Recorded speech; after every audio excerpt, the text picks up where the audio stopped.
Hey everyone, this is the Fantasy Uptick. I'm Jeremiah Blue, and today I'm going to be walking you through my thought process as we go through a rookie mock draft. With that, let's jump in.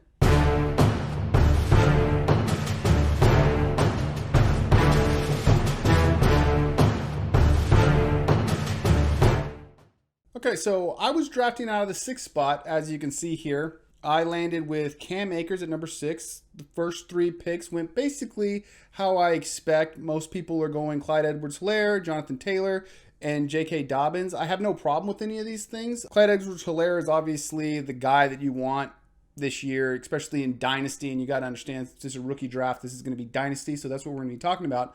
Dynasty, like going multiple years, large rosters. These guys are going to be part of your team forever, or they're going to be at least an asset for you to then turn into something later down the road. And Clyde Edwards-Helaire is basically going to be Brian Westbrook. He fell into the perfect position with Andy Reid and Patrick Mahomes. I do not think he's going to be taking over year 1. I do think Damian Williams is going to put a hit on his fantasy value the first year. Probably going to be a little lower than most people in redraft leagues, but I do really like him for Dynasty. I think he's going to be a clear winner, and his play style, even though he's a little smaller, is one of those guys that could play running back for 10 years based on the way he is. He's really built more like a Christian McCaffrey that is not going to be so much of a runner up the middle, but he's going to be involved in the passing games. He might have 3 or 4 years during his career where he's got 100 receptions. So this is a guy that you definitely want, especially in these half-point PPR. You really want him in a PPR league, so that's kind of a no-brainer first pick. Jonathan Taylor is the clear number 2 in this. He's built like Herschel Walker without the injuries, and he goes to a team that basically has... If I was going to bet on one offensive line to be dominant over the next 10 years, it would be the Indianapolis Colts offensive line. They're young, they're talented, they're led by Quentin Nelson. They're just basically Marlon Mack is a product of that running game. So now you get an actual really talented running back behind there. I think he takes Mack's job pretty quick. And then we'll have to see, like, his big weakness is essentially how many carries he's already had throughout college, and then the fact that he doesn't have great hands. The third pick for me, it's basically a 2-horse race. It's Cam Akers, which is the guy I ended up getting at number 6, or it's J.K. Dobbins, who went to Baltimore. Most people are leaning Dobbins because he's on Baltimore. He's going to be a more efficient runner. I think a lot of people think Mark Ingram's going to leave next season. I'm not of that belief. I think Mark Ingram sticks around for 2 years because the Ravens could save $5 million next year by cutting Mark Ingram. I just don't think that they want to cut Mark Ingram. I think $5 million, they don't mind paying that, especially when you take into consideration that Mark Ingram is a team leader and he is a good running back. They're going to want to have 2 running backs in that system because they want to run the ball so much anyway. So why go out and find another guy who you don't know how it's going to gel with your team when you can reward the guy who's been a leader, is going to war with these guys that everybody loves? They're going to bring back Mark Ingram now. Does Dobbins surpass him on the depth chart next year? That's very possible. He could do it this year, but I think it's going to be a running back by committee there for the next 2 years, and I honestly think the Ravens are going to kind of want this to be a running back by committee moving forward. DeAndre Swift goes number 4. This is happening a lot out there. Is DeAndre Swift going anywhere from 3 to 4 to 5 to 6, somewhere in that range? I don't like Swift this year. I don't like Swift honestly at all because I think Kerryon Johnson's a better running back. DeAndre Swift is really terrible when it comes to pass protection. I don't think he's going to be able to get on the field much this year in that regard. And I think even if they do split it and I think Kerryon's going to get on the field a little bit more than DeAndre Swift. And even if DeAndre Swift takes over towards the end of the year where he's getting more involved, Kerryon Johnson's still going to be there. There's things that Kerryon Johnson do better than Swift, and that's basically a power runner. If they're going to pick a running back to be the goal line back, it's probably going to be Kerryon Johnson. So again, I want no part of Swift. I think he's going at too high a value right here.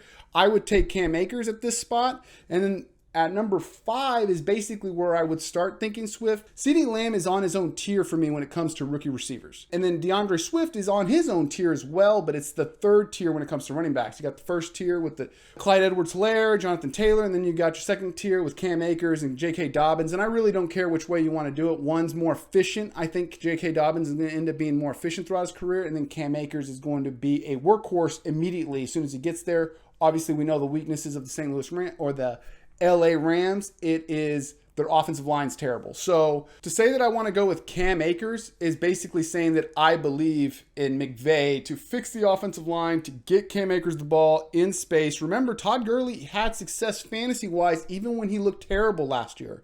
So they like to run the ball when they're in the red zone. I think Cam Akers takes over as the lead running back. And since McVay's been there, they finished in the top 5 in rushing touchdowns. Even last year, when they were awful at running the ball, they finished in the top 5 at rushing touchdowns. When they get in the red zone, they like to run the ball. I think Cam Akers is a tackle breaker. I think he projects as a great red zone running back. So I just have a lot of faith in him. For me, he's my number 3.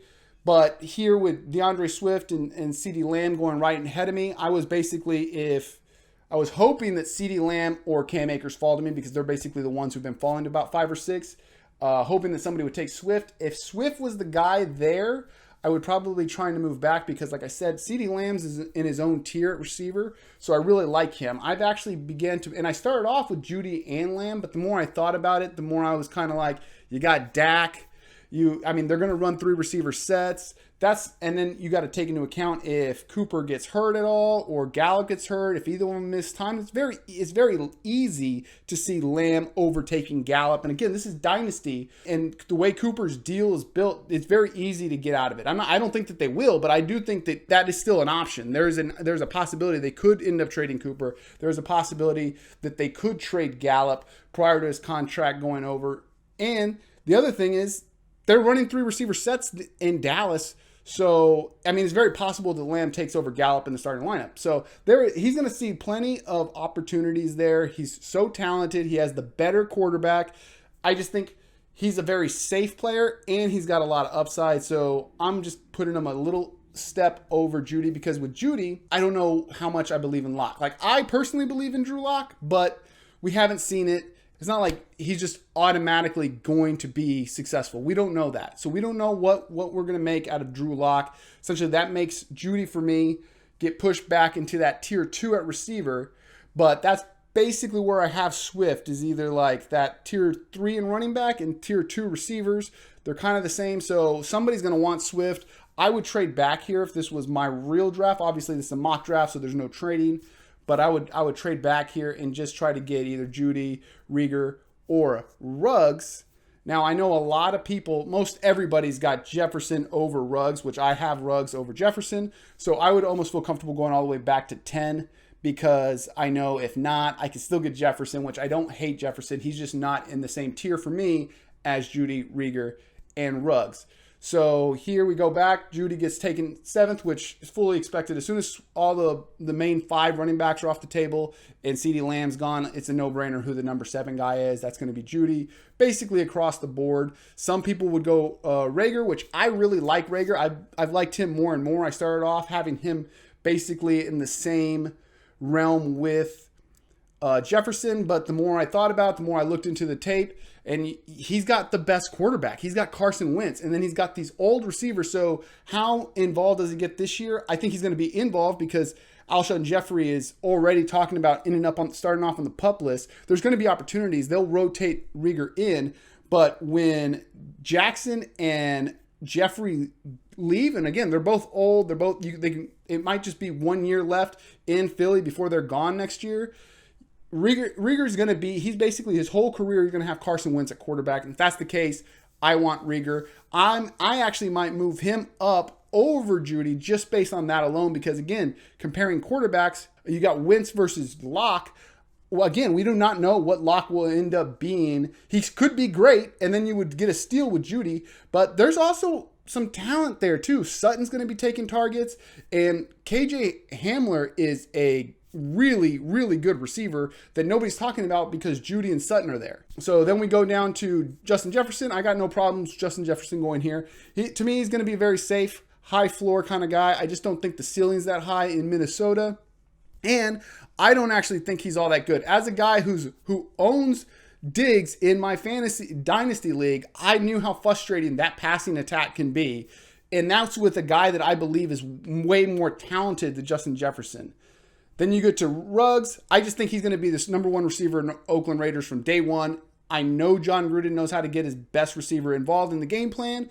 So I just think his ceiling is extremely high. So he's in that tier with Jeudy and Rieger for me. And then after 10, that's basically where it there's a big drop off, in my opinion, for receivers. And I think there's about 5 receivers in that next tier. As you can see, T. Higgins goes first, which I got no problem with. Again, I'm not a huge T. Higgins guy, but I love the landing spot. He's got Joe Burrow. Him and Joe Burrow are basically going to grow through their whole careers together. I think it's going to be hard for him to get on the field initially because A.J. Green's there. Then you got Brandon Ayuk. You got to love that he was drafted in the first round. The 49ers believe in him. Shanahan knows how to get his receivers the ball in their hands. I think he's a yards after catch machine. So again, nice landing spot, high floor, because he was a first rounder, so he's going to be involved. He's probably going to be that number 2 guy right off the bat, right behind Deebo Samuel. Again, I don't like the upside because Jimmy Garoppolo, it's kind of the ceiling's kind of low, similar to Justin Jefferson. That's the way I'm kind of looking at Brandon Ayuk.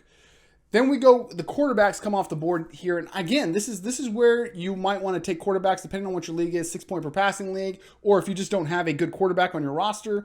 And because I think Joe Burrow, year 1 is going to be debatably a starter week to week, especially bye weeks, but he's going to be a guy that you're going to want to start. He could easily end up as a top 10. This is a 12-person league, so a top 10 quarterback who's going to start every week. Maybe not year 1, but going down the road, I would expect project out Burrow because of all the weapons that he's got around him to be a top 10 quarterback or somebody that could possibly hit that ceiling, even if he's not. Even if he's just a top 15 quarterback and say you got another top, 12 quarterback on your roster, there's going to be weeks where you play the matchups. Again, you want to have good quarterbacks. So at this point, when you got guys like Michael Pittman on the board, you got Denzel Mintz, you got Shenault. So this is right in that window, Keyshawn Vaughn, A.J. Dillon, where we don't really know or have a great feeling. Most people don't have a great feeling that these guys are going to be studs immediately. So Joe Burrow, this is about where you want to go. Early, you're getting guys that are going in the first round that, these guys are going to get an opportunity to go out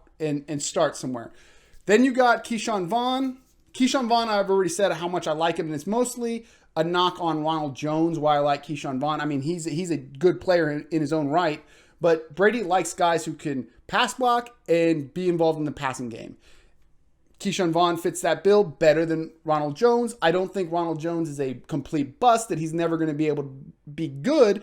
He's just going to have to be good in the right system. And I don't think that the Bruce Arians system is necessarily the right system because he as well likes to get his running backs involved in the passing game.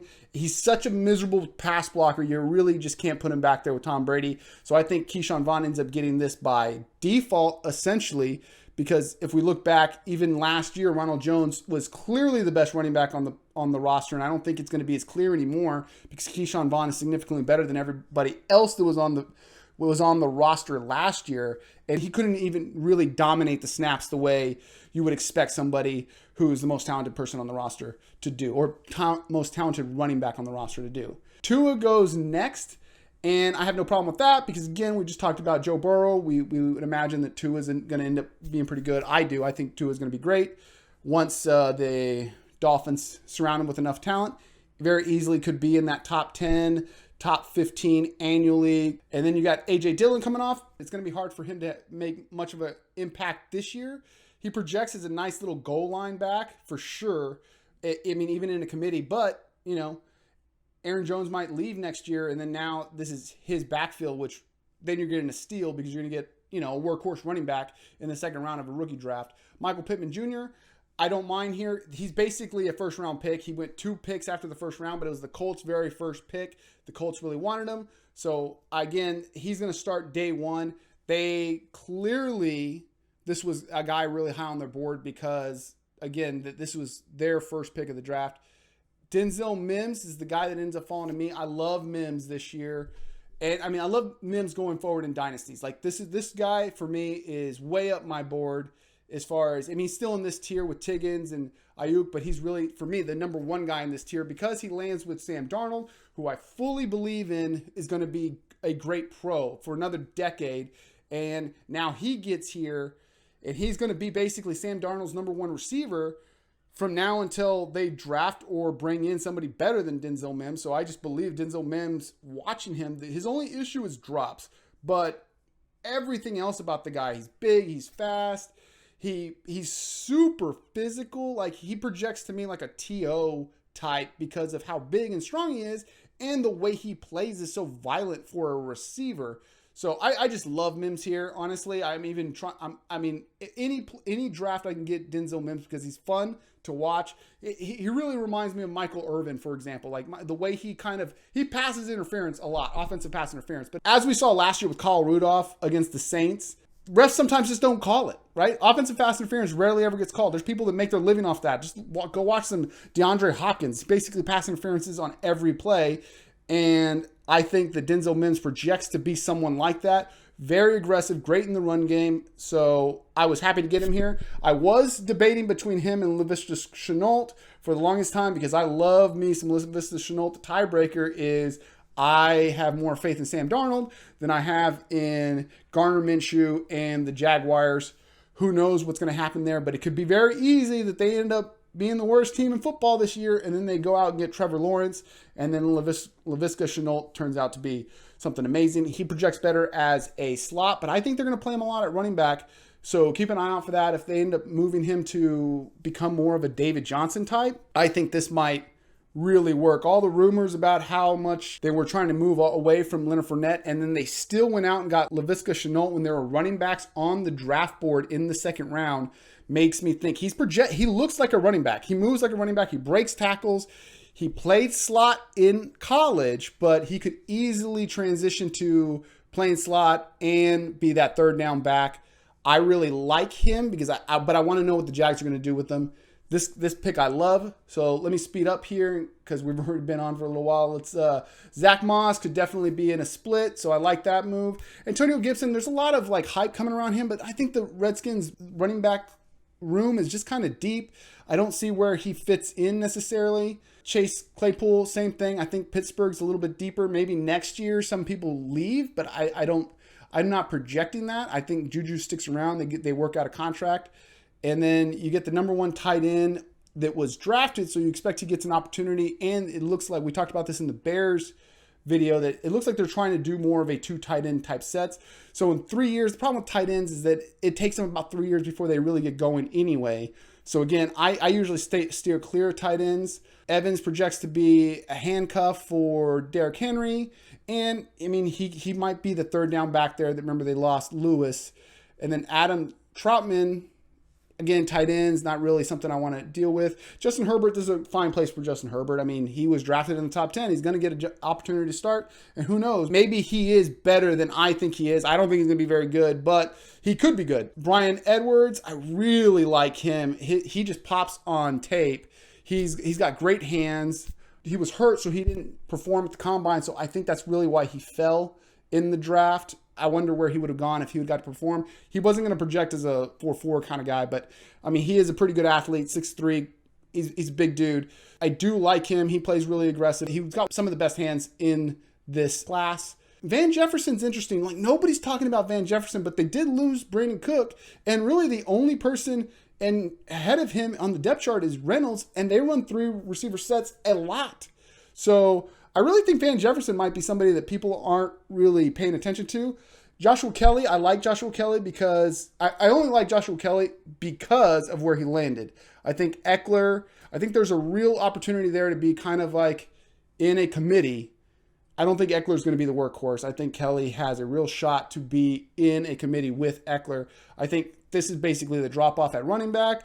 So I take Jordan Love here because this is Dynasty. Again, I don't hate drafting quarterbacks. I want to have a good quarterback on my fantasy team. And here in the third round, I get Jordan Love that I can kind of stash for 3 years, 2 years, whatever happens with the Aaron Rodgers situation. I did not like him coming into the draft, but I thought if he got to sit for a year, it would be the best situation for him. I never thought he would end up in a situation where he's going to sit 2 to 3 years. I think this is great for Jordan Love. Jordan Love is going to develop so much behind Aaron Rodgers. I think this is a great situation for him. I think this is going to be a blessing in disguise for Jordan Love himself, and he's going to end up being good but you're going to have to wait. In a Dynasty League, I'm okay with waiting for a guy like Jordan Love, especially if I have Aaron Rodgers. If you're in a Dynasty League, you have Aaron Rodgers, you should be trying to draft Jordan Love, because even if he goes down, you would imagine that he might be able to just kind of pick off right where you left off if you don't have another really good quarterback on your roster. KJ Hamler, again, I like him, but I think he's going to be a better real football player than he is a fantasy football player.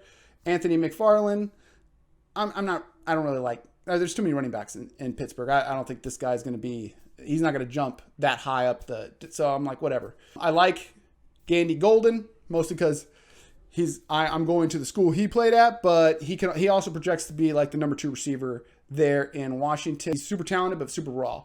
And then you got Jalen Hurst. Again, I would only draft Hurts if I owned Wentz, because the Philadelphia Eagle offense is so good. I think Hurts would jump right in and be a good fantasy asset just based on the fact that he's a runner. And as we know what runners do in fantasy. And then Jacob Eason, I have no problem with this pick. I mean, this is the 3rd round of a rookie draft. There's not really much left. He could easily be the starting quarterback for the Indianapolis Colts next year. I don't think that's going to be the case, but it could happen. And then Lynn Bowden Jr., they drafted 2 rookies ahead of him. I like the 2 rookies that they drafted ahead of Lynn Bowden Jr., but he could be involved sometime. Again, no problems with the pick because it is the last round, so there's really nobody else I would necessarily want to draft. That's it for today's show. I can't thank you guys enough for tuning in. As always, be sure to like and subscribe to our videos. Let me know in the comments what you thought about this draft. Do you think I reached on anybody? Let me know who should have been drafted that maybe wasn't drafted. Until next time, see ya!